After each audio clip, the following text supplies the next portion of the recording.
આજે પશ્ચિમ કચ્છ એસપી સાહેબ પાસે અમે સમાજના સૌ આગેવાનો દ્વારા રજૂઆત કરવા માટે આવ્યા હતા કે ગજોડ ગામે જે આજથી 15 તારીખના જે ફરિયાદ એક કરવામાં આવી હતી, ફરિયાદ એવી હતી કે જ્યારે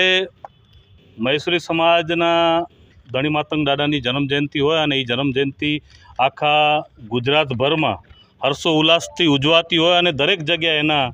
ધર્મની ધજા પણ અમે લગાડતા હોઈએ છીએ, ત્યારે ગજોડ ગામમાં જ્યારે ધર્મની ધજા લગાડવામાં આવી ત્યારે અમુક અસામાજિક તત્વો કે જે એને ધજાને ફગાડી કરી અને ગટરમાં ફગાડી નાખી. પણ દુઃખ સાથે કહેવું પડે છે કે આજે પણ ક્યાંક મીડિયા ચૂપ છે, ક્યાંક પ્રશાસન ચૂપ છે. આ જગ્યાએ અગર એ નહીં ઘટના કોઈ હિન્દુ સમાજ સાથે થઈ હોય અને હિન્દુ સમાજનો કોઈ ફ્લેગ અગર ગટરમાં પડી જાય તો તમે સમજી શકો છો કે આખા દેશનો માહોલ જાણે ઊભો થઈ જતો હોય એ રીતે આ લોકો પ્રયત્ન કરતા હોય છે. ત્યારે ત્યાં કને એક બાજુ દલિત સમાજને હિન્દુ કહેતા લોકો અને બીજી બાજુ જ્યારે દલિત સમાજનો કોઈ આવા ધાર્મિક પ્રસંગ હોય અને એ પ્રસંગ ટાણે એ ધર્મની ધજા નીચે ફગાડી અને એ પણ ગટરમાં ફગાડી દેતા હોય. ફરિયાદ કરવા જતા હોઈએ છીએ ત્યારે પણ સમાજના આગેવાનોને ભેગા રાખવા પડે છે. ફરિયાદી જે કોઈ બને છે એના ઉપર પણ જાતિગત હુમલા કરવામાં આવે છે, એના ઘર ઉપર તોડફોડ કરવામાં આવે છે, એના ઘરની આગળ એવી રીતે બાઇકના સ્ટન્ટ કરવામાં આવે છે જાણે હજી પણ આ દલિત સમાજ 5000 વર્ષોથી જે કચડાયેલો છે, દબાયેલો છે, એ રીતે જ એ ગામમાં જે દલિત સમાજ સાથે જે વર્તન થઈ રહ્યું છે. ત્યારે અમે એસપી સાહેબ પાસે આજે આવી અને રજૂઆત કરી છે. બહુ સમય અમે ધૈર્ય ઝાલ્યું છે. અમારી ધૈર્ય કરવાની જે ક્ષમતા છે એ હવે પૂરી થઈ ગઈ છે. એક બાજુ તમે દલિત સમાજને હિન્દુ કહો છો અને બીજી બાજુ દલિત સમાજના ધાર્મિક પ્રોગ્રામ હોય તો એની ધર્મની ધજાઓ તમે નીચે ફગાડી નાખતા હોય. અગર એ જગ્યાએ કોઈક મુસ્લિમ સમાજે આવું કૃત્ય કર્યું હોત તો આખો કચ્છ આની વિરોધમાં ઊભો રહી જાત. પણ દુઃખ સાથે કહેવું પડે છે કે તમે અમને હિન્દુ તો કહો છો પણ હિન્દુ માત્ર ને માત્ર વોટની રાજનીતિ માટે જ કરવા માટે આવે છે. ત્યારે હું પશ્ચિમ કચ્છ એસપી સાહેબને, માનુકા પોલીસ સ્ટેશન અને સમગ્ર વહીવટી તંત્રને હું ચેતવણીપૂર્વક કહેવા માગું છું કે જે લુખ્ખા તત્વો છે, તમે લુખ્ખા તત્વો કોઈ એક જાતિ ધર્મના વ્યક્તિને ન કરતા જાઓ. આ જે લુખ્ખા તત્વો અને જે ધર્મની ધજા નીચે ફગાડી છે એની સામે જે લોકો હોય એની સામે તાત્કાલિક પગલાં લેવામાં આવે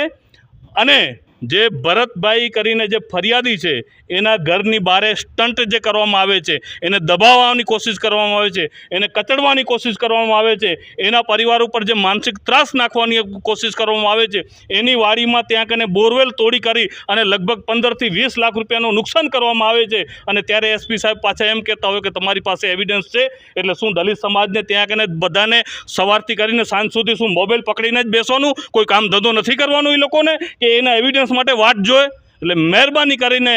હું સાહેબશ્રીને પણ વિનંતી કરું છું કે આવા લુખ્ખા તત્વો જેટલા પણ હોય, મોબાઈલ તો કદાચ અત્યારે આવ્યો છે, અત્યારે 15-20 વર્ષથી મોબાઈલ આવ્યો છે, એનાથી પહેલાં મોબાઈલ નહોતા ત્યારે શું ગુનો નહોતા થતા? ત્યારે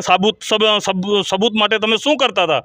આ બધા આક્ષેપો છે અને એની સાથે કહીએ છીએ અને સમસ્ત પ્રશાસનને, જિલ્લાના પોલીસવાળાને કહીએ છીએ કે આનામાં જેટલા લુખ્ખા તત્વો હોય એને તાત્કાલિક એની સામે એક્શન લેવામાં આવે. જે ધજા ફગાડી છે એને પણ ગોતવામાં આવે અને એની સામે કાર્યવાહી કરવામાં આવે એવી આજે સમગ્ર અનુસૂચિત જાતિ સમાજના આગેવાનો દ્વારા અમે અહીંયા માટે રજૂઆત કરવા માટે આવ્યા હતા. અને એની સાથે સાથે મુસ્લિમ કોર કમિટીના સૌ આગેવાનો દ્વારા પણ હમણાં પવિત્ર રમજાન મહિનો ચાલુ છે અને એ રમજાન મહિનામાં પણ જે રાતના ક્યાંક ને ક્યાંક લારી ગલ્લા હોય કે જે ખાણીપીણાની વસ્તુ હોય છે એની જે બંધ કરવામાં આવે છે, તો એની માટે પણ મુસ્લિમ કોર કમિટીના સમાજ આગેવાનો પણ સૌ સાથે રહી કરીને, કારણ કે હવે લગભગ 7 થી 8 રોજા બાકી છે, ત્યારે એ સમયે સમગ્ર મુસ્લિમ સમાજ માટે 20 રોજા પછી ઇબાદતના દિવસો હોય છે કે આખી રાત એ ઇબાદત કરતા હોય છે. ત્યારે પોલીસ પણ માનવી અભિગમ દાખવી કરીને ક્યાંક ને ક્યાંક આના માટે પણ થોડુંક પેલું કરી અને એ લોકોને પણ રાહત આપવામાં આવે એવી આજે એસપી સાહેબ પાસે, જિલ્લા પ્રશાસન પાસે અમે રજૂઆત કરવા માટે આવ્યા. આજે એક કહેવાય ને કે એવી એક સ્થિતિ આજે ભારત દેશ આઝાદ થઈ 78 જેટલા વર્ષ થઈ ગયા હોય અને જ્યારે ભારતનું બંધારણ સર્વેને સમાન હક આપતું હોય અને અહીં ભારતમાં વસતો નાગરિક દરેક માટે કાયદો સમાન છે અને દરેક પ્રક્રિયા સમાન હોય તે છતાં ભુજ તાલુકાના એક ગજોડ ગામે અનુસૂચિત જાતિ પૈકી વસતા મહેશ્વરી સમાજના લોકોને એ હદે કનગડત થતી હોય અને જે એમના સાથે એક અમાનવીય વર્તન થતું હોય અને જાણે તેઓ કોઈ માનવ જાતમાં નહીં આવતા એવા વર્તનના પગલે થોડા સમય અગાઉ જ્યારે મહેશ્વરી સમાજના ઈષ્ટદેવ એવા ધણી માતંગ દેવની જન્મ જયંતિ હતી ત્યારે મહેશ્વરી સમાજની પાછળ આવેલ એક ટાવર ઉપર મહેશ્વરી સમાજની એક ધજા લગાડવામાં આવી, જેને અસામાજિક તત્વો દ્વારા 28/2/2025 કાઢી અને ગટરમાં ફગાવી દેવામાં આવી. તે બાદ 15 દિવસ જેટલો સમય આ ગામના આગેવાનો હોય કે ત્યાંના લોકોએ એવો સબ્ર કર્યો કે ના, ગામ નાનું છે તો આપણે ચોક્કસપણે ક્યાંક યોગ્ય નિર્ણય આવે. તે છતાં કોઈ યોગ્ય નિર્ણય ના આવ્યો ત્યારે 14/3/2025 ત્યાં એક મિટિંગ કરવામાં આવી અને મિટિંગમાં મહેશ્વરી સમાજવાડીમાં મિટિંગ હોય તે છતાં એક અસામાજિક તત્વ દ્વારા આવી અને ત્યાં રીતસર સમાજને ગાળો આપી અને એકદમ જાતિ અપમાનિત કર્યું સર્વ સમાજને. ત્યારે એના વિરુદ્ધ ચોક્કસપણે 15/3 ફરિયાદ પણ નોંધાઈ. પણ માનસિકતા એમની એવી જો આપણે જોઈ શકીએ છીએ કે 15/3 બાદ જ્યારે ભરતભાઈ દેવરિયા એના ફરિયાદી બન્યા તો એના વિરુદ્ધ જાણે ખૂબ જ સક્રિયતા રૂપે એને માનસિક અને આર્થિક નુકસાન થાય તેવી તૈયારી થઈ. એ ફરિયાદના રાતે જ એમની બાઇક ચોરી કરી લેવામાં આવી અને થોડા દિવસ બાદ એને વાડીએ મૂકી દેવામાં આવી. એના બાદ એનો ગજોડ ગામે જે વાડી આવેલી છે જેમાં બોરનું જે બોરવેલ છે ત્યાં એનામાં પથ્થરો નાખી બોરવેલને બંધ કરવાની પ્રક્રિયા કરાવી, મોટર ફગાવી દેવામાં આવી, ત્યાં લાઈનો તોડી નાખી અને જે ત્યાંના વીજ બોર્ડ ને એ બધું હોય એને આગ લગાવી દેવામાં આવી. એટલે આ રીતે ભરતભાઈ દેવરિયા અને તેના પરિવારને અંદાજિત 8 થી 10 લાખ રૂપિયાનો ખર્ચ થાય એવો મોટો આર્થિક નુકસાન કરવામાં આવ્યો. અને હવે એ ભય પણ ઉભો થાય છે કે જો આટલી હદે એમની માનસિકતા હીન હોય અને એક અનુસૂચિત જાતિ સમાજના લોકોને આવી રીતના જો કનગડત કરતા હોય તો આગામી સમયમાં ભરત દેવરિયા હોય કે ગજોડ મહેશ્વરી સમાજના કોઈ પણ અનુસૂચિત જાતિ સમાજના યુવાનો કે કોઈને પણ નુકસાન થઈ શકે છે, જાનહાનિ થઈ શકે છે, હુમલો થઈ શકે અથવા એમના પર આર્થિક નુકસાન થઈ શકે એવો ભય ચોક્કસપણે દેખાઈ આવે છે. માટે આજરોજ એસપી કચેરીએ આ મુદ્દે દરેક પ્રશ્નને લઈ અને ભરતભાઈ દેવરિયા ફરિયાદી સાથે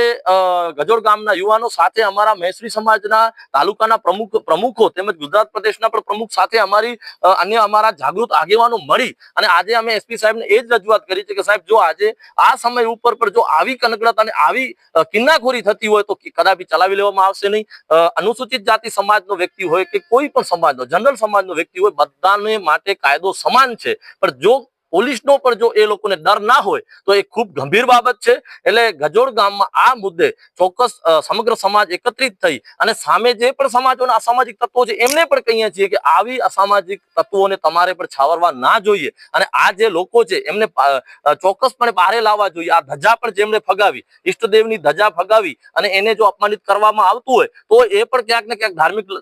લાગણી દુભાણી છે. તો એના વિરુદ્ધ પણ સાહેબને જણાવ્યું છે કે જે ધજા ફગાવનારા વ્યક્તિઓ છે એના પણ નામ બહાર આવે, એના વિરુદ્ધ ફરિયાદ થાય. ભરતભાઈ દેવરિયાને આટલો મોટો ખર્ચ થયો છે, આટલું મોટું નુકસાન થયો છે તો એની બોરવેલની ફરિયાદ થાય. બાઇકનું પણ જેણે કૃત્ય કર્યું એ સર્વેને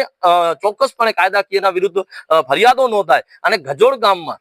સુલે શાંતિ રહે, કોઈ પણ વિરુદ્ધ કોઈ પ્રક્રિયા ન થાય એ રીતે ચોક્કસ પોલીસે પગલા લેવા જોઈએ એવી અમે આજે પોલીસ તંત્રને એસપી સાહેબને મળી અને સર્વે આગેવાનો સાથે માંગ કરેલી છે.